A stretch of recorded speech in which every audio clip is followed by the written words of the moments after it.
Hello বন্ধুরা, তোমরা সবাই কেমন আছো? আবার অনেকদিন পর একটা রেসিপি শেয়ার করতে চলে এলাম তোমাদের সাথে। তো সলিড মাংস দেখলেই সবাইকার অপছন্দ, কেউ সলিড মাংস পছন্দ করে না। তো এই সলিড মাংস অপছন্দের মাংসটাকে পছন্দের মতো করার জন্য আজ তোমাদের সঙ্গে একটা রেসিপি শেয়ার করছি। রেসিপিটা হচ্ছে চিলি চিকেন। প্রথমে একটা ডিম দিয়ে দিলাম। আমি 500 মাংস নিয়েছি। আর দিয়ে দেবো 2 চামচ কর্নফ্লাওয়ার, 2 চামচ ময়দা, আর দিয়ে দেবো 1 চামচ আদা, 1 চামচ রসুন একসাথে বেটে রাখা পেস্ট, আর দিয়ে দেবো হচ্ছে 1 চামচ মতো গোলমরিচের গুঁড়ো, আর দেবো হচ্ছে বেশ খানিকটা হচ্ছে লেবুর রস।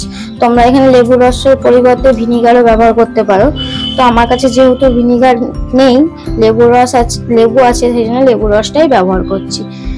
তো যাদের কাছে অ্যাভেলেবেল থাকবে ভিনিগার, তো তোমরা এই ভিনিগারও দিতে পারো, আর যাদের কাছে ভিনিগার না থাকবে তারা তার পরিবর্তে লেবুর রসও দিতে পারো। তো আমি বেশ খানিক লেবুর রস দিয়ে দিলাম। এবার দিয়ে দেবো হচ্ছে স্বাদ মতো নুন। যতটা তোমার নুনের প্রয়োজন ততটা নুন দিয়ে দেবে। এটা একটু ভালো করে সবকিছু মাখিয়ে নেব।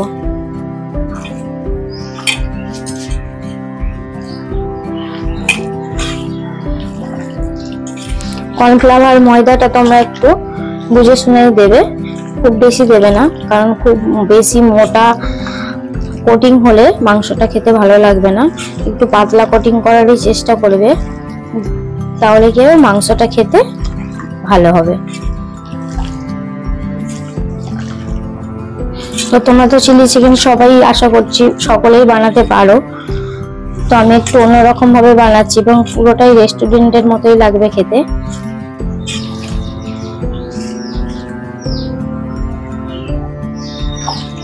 তো দেখো, আমি সবকিছুর সঙ্গে ভালো করে মাখিয়ে নিয়েছি। কোটিংটা দেখো আমি পাতলাই রেখেছি, তো চেষ্টা করবে তোমরা এইভাবে পাতলা রাখার। তো আর একটুখানি অল্প করে 2-3 চামচ মতো দিয়ে দেবো সাদা তেল, যাতে এই মিক্সচারটা একটু স্মুথ হয় এবং মাংসটা ভিতর থেকে জুসি হবে সাদা তেলটা দিলে। তোমরাও অবশ্যই এই মাংসটা মাখানোর সময়, ম্যারিনেট করে রাখার সময় অল্প একটু সাদা তেল দিয়ে দেবে।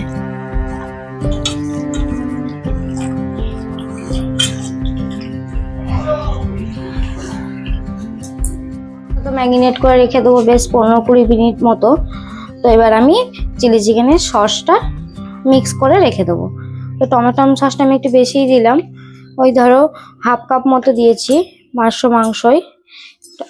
আর দিয়ে দেবো হচ্ছে 1 চামচ মতো রেড চিলি সস, আর দেবো 1 চামচ মতো সয়া সস।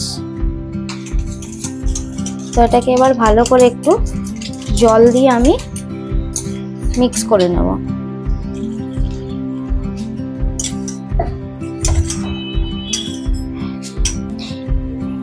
সসটা যদি আমরা আগে থাকতে মিক্স করে নিই, তো আমাদের রান্নার অনেকটা প্রসেসই এগিয়ে যায়। তো তোমরা যদি এইভাবে রান্না করার আগে সবকিছু রেডি করে রাখো, দেখবে রান্নাটা খুব তাড়াতাড়ি হয়ে যাবে। এর মধ্যে 1 চামচ মতো হচ্ছে কর্নফ্লাওয়ার, যাতে গ্রেভিটা ঠিক হয়, সেই জন্য আমি দিয়ে দেবো একটু কর্নফ্লাওয়ার। তো দেখো, কর্নফ্লাওয়ারটা আমি ভালো করে গুলে নিয়েছি, যেন কোনো লাম্পস না থাকে, কোনো ডেলা ভাব না থাকে।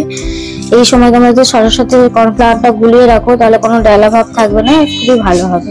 এবং স্বাদ ব্যালেন্সের জন্য একটু সসে যেন টক থাকে, তো টকটাকে ব্যালেন্স করার জন্য অল্প একটু চিনি দিলাম। তো তোমরা যদি পছন্দ না করো, চিনিটা স্কিপ করতে পারো। তো সবকিছু আমি এটা একসাথে মিশিয়ে রাখলাম। এইভাবে তোমরা চিলি চিকেনটা করবে, দেখবে একদম পুরো রেস্টুরেন্টের মতনই খেতে হবে।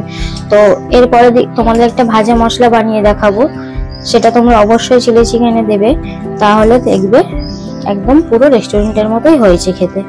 আর তোমাদের ওই অনেক টাকা খরচা করে 4 পিস চিলি চিকেনের জন্য রেস্টুরেন্টে যেতে হবে না, বাড়িতেই তোমরা বানিয়ে নিতে পারো। তো চলো ভাজা মশলাটা দেখিয়ে নিই। বানানোর জন্য প্রথমে দেখো আমি একটা কড়াই গরম করে নিয়েছি। তো কড়াইয়ের মধ্যে দিয়ে দেবো হচ্ছে কয়েকটা এলাচ, লবঙ্গ, দারচিনি, আর হচ্ছে 1/2 স্টার অ্যানিস। এগুলো একটু হালকা ভেজে নিয়ে তারপর এর মধ্যে আমি অ্যাড করে দেবো হচ্ছে অল্প ওই 1 চামচ মতো, ছোট চামচের 1 চামচ মতো মৌরি। মৌরিটা আমি পরে দিলাম কারণ লবঙ্গ এলাচ যেগুলো হচ্ছে একটু হার্ড মশলা, তো ওগুলো একসাথে দিলে মৌরিটা পুড়ে যাবে আর ওটা ভালো ভাজা হবে না। তাই ওগুলো একটু চেষ্টা করবে ওগুলো একটু হালকা ভেজে নেওয়ার পরেই মৌরিটা দেওয়ার, তাহলে দুটো জিনিসই পারফেক্ট ভাজা হবে।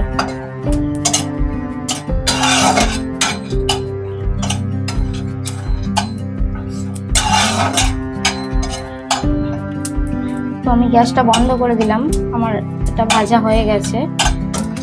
খুব বেশি ভাজে কালো করে ফেলবে না, হালকা ভেজে নেবে। আর হালকা ভেজে নেওয়ার পর একটু এই গরম কড়ার মধ্যে রেখে দেওয়ার চেষ্টা করবে, তাহলেই দেখবে বাকিটা কড়াতেই হয়ে গেছে। কারণ খুব বেশি এখানে ভাজতে গেলে পুরো কালো হয়ে যাবে। তো ভাজা মশলার সময় এই দিকগুলো অবশ্যই তোমরা খেয়াল রাখবে। তো গ্যাস বন্ধ করার পর অল্প একটু দিয়ে দিলাম খুবই সামান্য কসুরি মেথি পাতা। তো এটা তোমরা সবাই গ্যাস বন্ধ করে দেবে, গ্যাস জ্বালিয়ে রেখে দেবে না, তাহলে পাতাটা পুড়ে যাবে, তাহলে আর ভালো লাগবে না, পাতাটা তিতো হয়ে যাবে।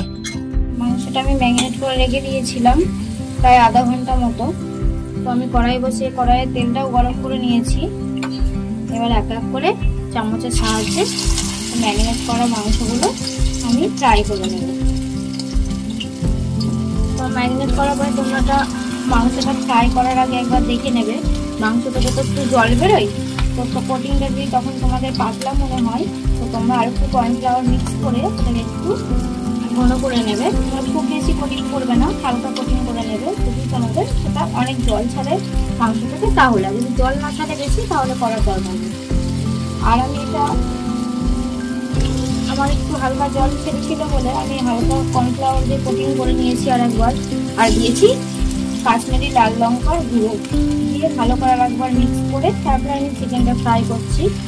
কারণ আমি যেহেতু একটু রেস্টুরেন্ট স্টাইলে করছি যাতে চিকেন ফ্রাইগুলো দেখতে সুন্দর লাগে, সেই কারণে আমি কাশ্মীরি লঙ্কা গুঁড়োটা দিয়েছি।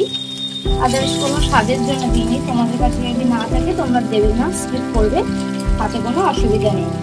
আমি জাস্ট এটা সুন্দর দেখতে হবে, ফ্রাইটা সুন্দর লাগবে সেই কারণেই দিয়েছি কাশ্মীরি লঙ্কা গুঁড়োটা। তো আমি এটা চামচের সাহায্যে দিচ্ছি, তোমরাও চামচের সাহায্যে দেবে, তাহলে আর বারবার হাত ধুতে হবে না এবং হাতে লেগেও যাবে না। তো আমি এটাকে মিডিয়াম ফ্লেমে ভালো করে ফ্রাই করে নেব। তো দেখো চিকেনগুলো আমি উল্টে পাল্টে ভেজে নিয়েছি মিডিয়াম টু লো ফ্লেমে।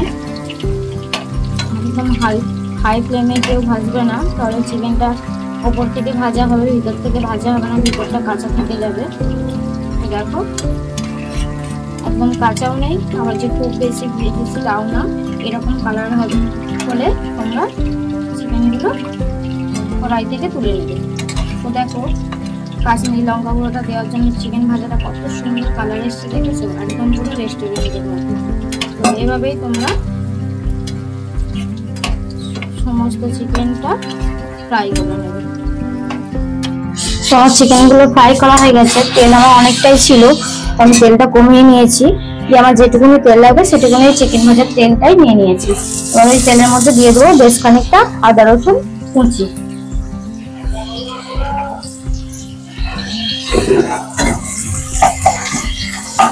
আদা রসুন কুচোটা হালকা একটু ভাজা ভাজা করে নেবো।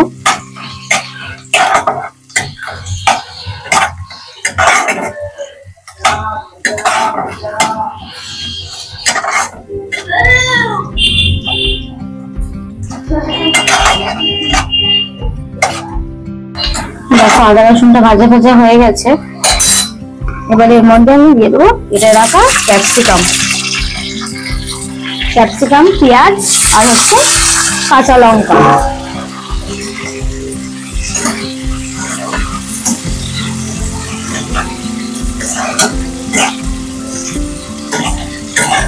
তো কাঁচা লঙ্কাটা তোমরা যদি কেউ পছন্দ না করো স্কিপ করতে পারো, কাঁচা লঙ্কাটা একটু ঝাল ভাব হওয়ার জন্য দিয়েছি। অনেকে চিলি চিকেনে ঝাল পছন্দ করে না, তো তারা কাঁচা লঙ্কাটা দেবে না।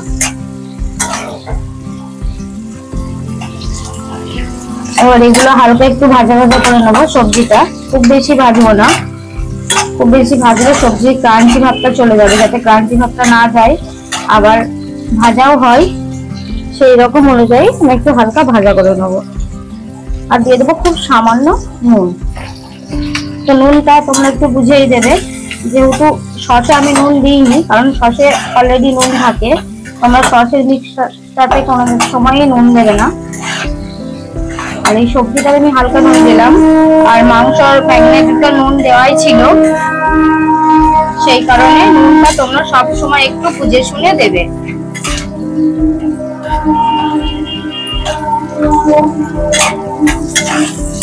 আর নুন কম হলে অল্প একটু দিতে পারবে, পরে চেখে নিয়ে। নুন বেশি হয়ে গেলে খেতে একদমই ভালো লাগবে না, সেই কারণে নুনটা বুঝে দেবে। কারণ সসে নুন দেওয়া, আবার মাংস ম্যারিনেটের সময় নুন দেওয়া।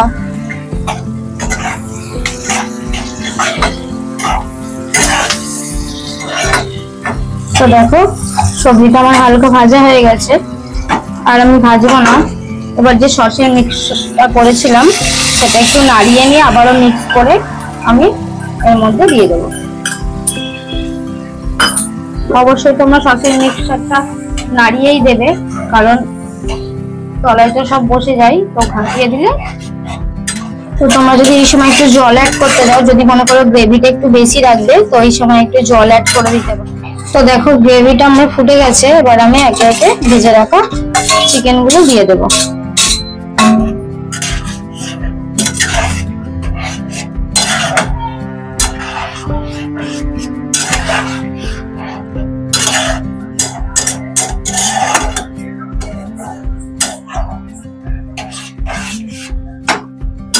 গ্রেভিটার সঙ্গে ভালো করে একটু মিক্স করে দেবো চিকেনটা।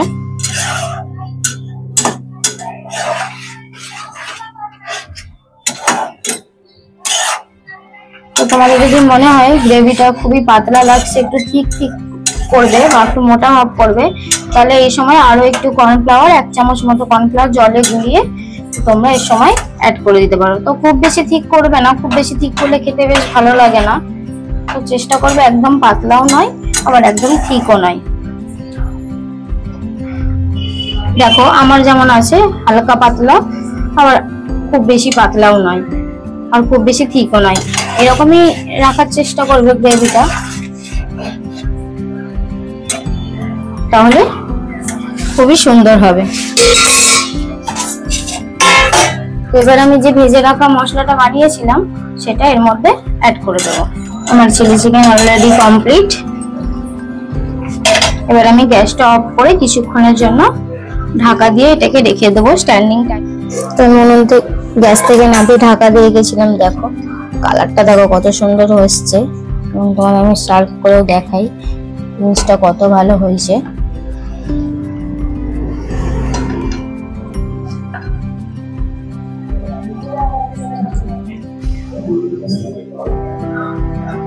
তোমরা যদি এটা ড্রাইয়ের একটু শুকনো শুকনো করতে চাও তাও করতে পারো, তাহলে আরোই ভালো হবে।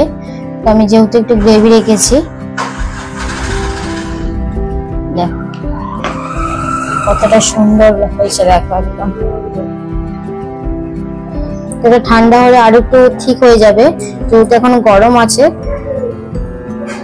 তো আমার রেসিপিটা যদি ভালো লাগে অবশ্যই একটা লাইক, কমেন্ট, শেয়ার করো। কমেন্টে জানিও যে আমার রেসিপিটা তোমাদের কেমন লাগে।